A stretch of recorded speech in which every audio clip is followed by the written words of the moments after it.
my name is Chris and we're looking at Tune a Day for Flute. We're on lesson 6 and this is exercise number 3 and 4. For this exercise we're looking at the crotchet or the quarter note. In the UK it's the crotchet, in the rest of the world it's a quarter note, which makes a lot more sense.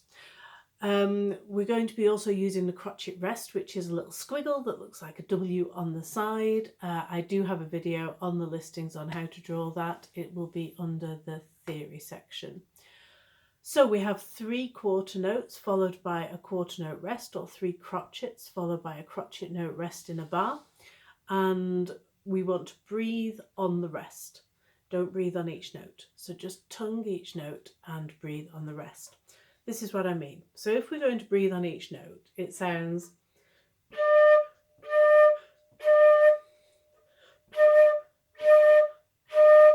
it's too much breath going in and you never actually benefit from those little gasping breaths. So you need to breathe deeply on the crotchet rest, then play 3 notes without breathing on each note. We just tongue t, t, t. Let's have a go. Count in, make sure you count as you play, it's a really important skill. 2, 3, 4.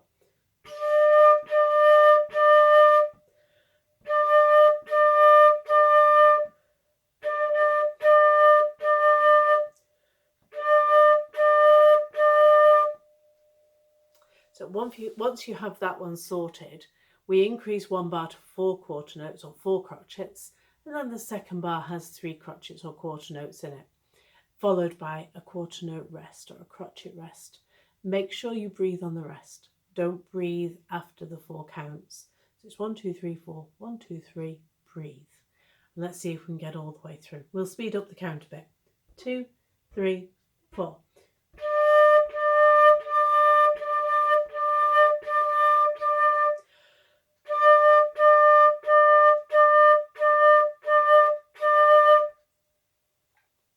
Hope you managed that. It's a really important note, so take time to get it to sound correct. In the next video we're going to be looking at B's and D's, so I'll see you then. Happy practicing. See you soon. Bye.